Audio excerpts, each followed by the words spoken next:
ఇవాళ వినాయక చవితి పండుగ చేసుకోవాలని ప్రతి ఒక్కరు కూడా కోరుకుంటారు. పెద్ద ఎత్తున చిన్న చిన్న కమిటీలుగా ఏర్పడ్డాయి. కాలనీల్లో విగ్రహాలను ఏర్పాటు చేసుకుని అక్కడ ఒక పండుగ వాతావరణంలో జరుపుకుంటూ ఉంటారు.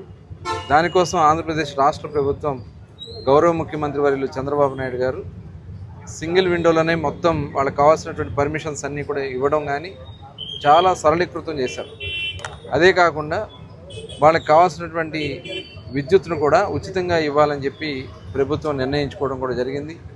మరి ఇది ఒక మంచి ప్రభుత్వం అనేది మరొకసారి తెలియజేసుకుంటూ, మరి ఈ రకంగా అందరూ పండుగ చేసుకునే దాంట్లో వాళ్ళు చందాలు పోగు చేసుకుని ఇబ్బందులు పడుతూ ఉంటారు. కాబట్టి పవర్కి ఏదైతే వాళ్ళకి కరెంటు ఖర్చు లేకుండా, అట్లాగే అక్కడ పర్మిషన్స్ కూడా ఎక్కడ ఆఫీసుల చుట్టూ తిరగకుండా సింగిల్ విధానంతో అందించడం అనేది నిజంగా అభినందనీయం. మరొకసారి గౌరవ ముఖ్యమంత్రి చంద్రబాబు నాయుడు గారికి అలాగే సహకరించిన ప్రతి ఒక్కరు కూడా మనస్ఫూర్తిగా అభినందన తెలియదు.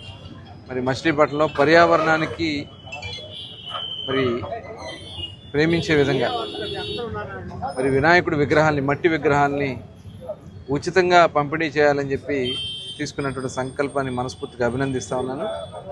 ఉదయం నుంచి దాదాపు 500 విగ్రహాల్ని ఉచితంగా వాళ్ళు పంపిణీ చేశారు. ఇది ప్రతి ఒక్కరికి కూడా మనం ఆదర్శంగా తీసుకోవాల్సినటువంటి అవసరం ఉంది. ఇవాళ మొత్తం కలుషితమైనటువంటి పరిస్థితుల్లో మరి అనాదిగా మనం అందరం చేసుకునే తొలి పండుగ వినాయక చవితి.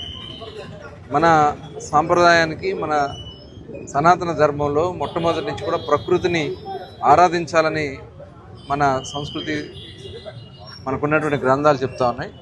వినాయక చవితి నాడు కూడా మరి మట్టి విగ్రహాలను పెట్టుకొని, అలాగే ప్రకృతిలో దొరికే పుష్పాలు, అలాగే జాపత్రి, దొరికే పళ్ళు అన్నీ కూడా పెట్టుకుని పూజించుకునే కార్యక్రమం.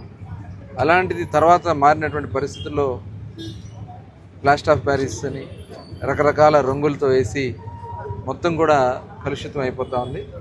మరి దాన్ని నివారించడంలో ఇలాంటి పాత్ర చాలా కీలకమైంది. అందుకనే ఇవాళ ప్రపంచవ్యాప్తంగా కూడా పండుగని చేసుకునే వాళ్ళు ఎక్కువగా పర్యావరణానికి దగ్గరగా ఉండే మట్టి విగ్రహాలను వాడుతూ ఉన్నారు.